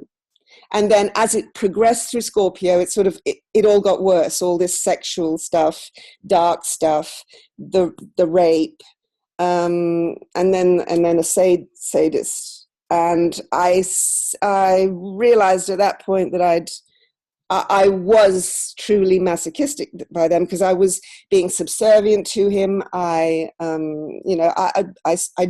took all the punishment, and I realized when I was sort of getting an enjoyment out of it, but it wasn't enjoyment. It was sort of it was a victimized enjoyment. It was like I can't explain it. It's masochism, isn't it? It's like being a martyr, sort of thing. The drama of it, the melodrama of it. And I realized at that point that I had to pull out of it because I was sinking deeper and deeper, and it really wasn't who I wanted to be. And I realized I'd never felt anger in my life. I had a lot like the Pluto square my Mars, which should release anger. Well, it didn't. I totally, but I think I was getting that from the outside, from this relationship. I was being punished, the Pluto squaring, Pluto in Virgo, squaring my Mars in Gemini. So I got punishment from it. But it got more and more painful, more and more dark, because my mother was dying. She was ill, and then she was terminally ill during this abuse. And so I had the two things going on. I had my mother dying and all this Aquarian stuff. So I have, the Chiron in Aquarius was being squared by Pluto by that time. So, and that Pluto was trining my ascendant in Pisces. So the Pluto trining my Pisces ascendant sort of loved the pain, but the Chiron and the Uranus opposition felt the pain deeply. So the whole thing got worse and worse until it got to a point when my mother died, that I went all into the pain then. There was no pleasure anymore. It was all pain. And I was in pain for a while, and then I went into it. I realized I just had to go into the pain and the dark to get out of this thing. And I left. And you said that you noticed that this pattern kind of kicks up for you, or it comes into a new phase anytime that Saturn enters the mutable signs. Yeah, that's when that's when it kicks off. But then, as I say, it's when my Venus got hit, I sort of would go into the masochistic phase. But none of them, and actually my Venus got hit when I was raped. I think, what was it, Saturn? Yeah, Saturn was squaring my Venus when that happened. So first the Venus got hit, but then the Pluto came along. Actually, Pluto was quincunx my moon on that day that I was raped. So Pluto was very much part of actually releasing all this dark pain and pleasure thing. And at the time, I thought it was terrible to be sort of possessed by this, but I think it was a cathartic sort of thing. I think it was something I had to move through with my Pisces ascendant to get through that until actually after my mother died, I left my partner, and then I ended up, he reeled me back in a few months later, and I went back to him, and then it all started up again. At that point, when it started again, though, this time I got so angry, and it was actually at the time that Pluto was opposing my Mars. Okay. So Pluto's Right. So I a think that I'm going to have you stop right there just so that we can have some time for questions, kind of, drawing these things out. But thank you so much for sharing at that level. Okay. So anybody have questions, comments, things that they notice about the chart and the experience? Yes, Amanda. Obviously, with 1, 2, 3, 4, 5 planets in Libra in the 7th house, this relates to extremes, and so the extreme submission domination that she's experienced throughout her life. And that North Node's in Libra in the 8th, which really you need to transform these dynamics and find that equality with others. Basically, that's really just what I wanted to say. Thank you. All right, anyone else? Yeah, that's good. I was thinking about Uranus and Leo, of course, would be crossing over all those planets for a good part of the early part of her life, right? So like that's a lot, right? And then Mars would have crossed over her moon as well. I'm thinking of progressions, right? And even just the transits, not just progression, not progressions, transits, and how significant that is. And it's just good you have the awareness and that you're moving towards this equality, like Linda said, and self-love and empowerment. Yeah, I mean, one of the things that I see there when I started working with this chart, so much of it is focused on Libra, like you were saying, Linda. And what it really brought to mind was the codependent dynamics of the sadomasochistic principle, because that is such a big part of it, and codependency being very much a Libra thing. But there is a masochistic element to that. There is a masochistic element to the Libra principle of becoming who somebody else needs you to be in order to, make them love you, make them keep you. And that's just a very overgeneralized theme there, but it was interesting to see how all that Libra energy kind of still plays into the complex. Yeah, and to add to that, her South Node in the 2nd house, right, ruled by Mars and Gemini, so she's constantly changing who she is to please somebody else, because it looks like maybe her soul didn't really know who she was, and she's trying to figure that out from the past, right? And the other thing she said about Pluto-Mars square, and I know Jeffrey talks about that a soul with a Pluto-Mars square, really, it's about expressing anger. And the charts I've seen, the people I've known with that, they have a very hard time expressing it. So it takes a lot to get to the anger, to actually express it and transform it and use it as fuel. Yeah. Actually, as I said, when the anger was finally released, it was like a volcano. So it was huge, and I had a lot of problems dealing with it. But it was after that, then as I felt the anger, and astrology helped because I was into astrology then, and so I recognized that I had suppressed the anger, and that actually it took all that to release it, which was, a lot. And once I was able, my Mars actually went retrograde by progression when I was 7, which is when all of this really escalated. And I'd sort of kept the lid on it, I think, all that time. And so actually releasing the anger it released my power too. I'd felt powerless up to that point. And that was when I started to fight back. I started to stand up for myself. I started to argue instead of just taking everything. I spoke my truth, what I saw, and I fought. So and I started speaking, because until then I was very quiet and would hardly say anything, which was not very Mars in Gemini, like with Moon in Gemini either. So yeah. So it did release it. Right. That's part of that invisibility thing too that you've spoken to several times. That is, yeah. I mean, I associate that with the Pluto in the 6th house in Virgo. The need to make it smaller, the need to, there's a kind of like there's a ghostiness that comes through there.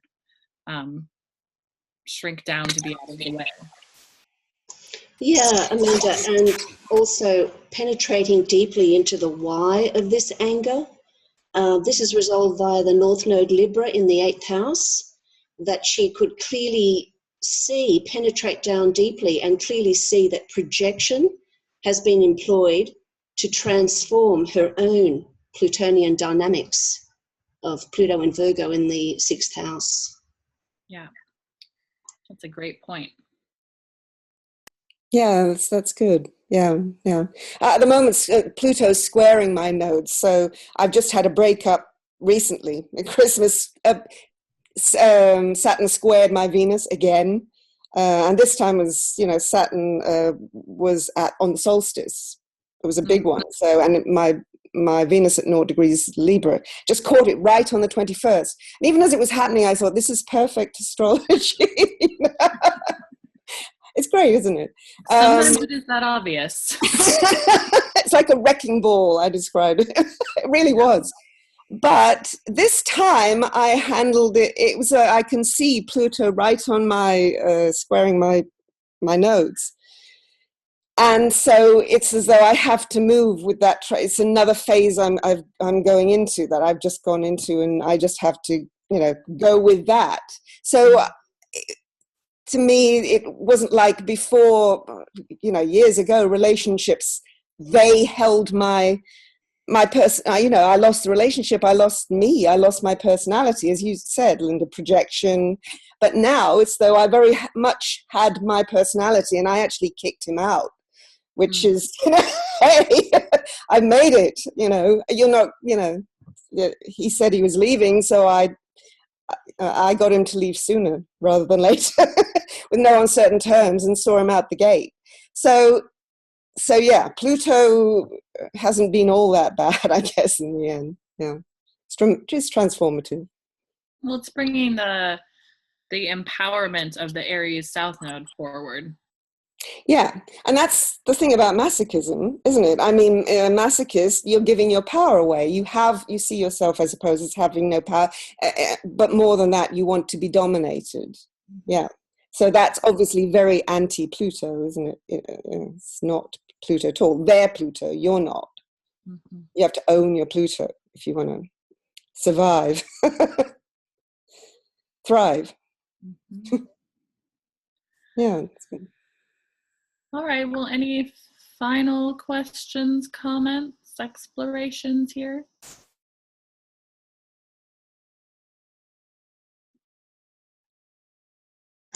Yeah, I see accelerated evolution happening in this chart. The Pluto polarity point is in the 12th house in Pisces, which is part of the emotional body. And that's ruled by Neptune in the 8th house, which is a water house as well, in Scorpio. And so great empowerment, great insight into these dynamics. That 8th house is very prominent for you. That's basically it. Yeah, that's good. Thanks. Yeah, I like that. What was it? Propelled evolution or accelerated? Very good. Yeah.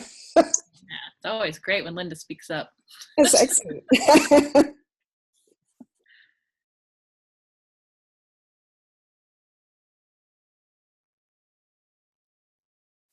All right. Well, as always, if you have questions that come up about what we've talked about, please feel free to reach out. I'm happy to continue the conversation. Okay. Any final questions before we wind down? Or comments? Thank you so much. That was such a fabulous topic to go deep into. I mean, I think all of us from this generation, I think if you interviewed every one of us, we would have a very similar story of masochism. And it's just there in us. It's not like we could get around it, I don't think. Yeah, Pluto and Virgo, right, Wendy? Yeah, I mean, it's holy moly. Yeah, well, everyone has a sixth house, don't they? Pluto and Virgo. Okay, well, thank you so much, Amanda, and thanks from all of us. Would you all please thank Amanda Moreno? Thanks, Amanda. Thank and you. everybody. Thank you. Very much. That was great. Excellent. Really Thank you. informative. Fabulous. Thank you to the volunteers, Francisco and Mike Keller as well. Thank you so much. Guys. You. I should thank you.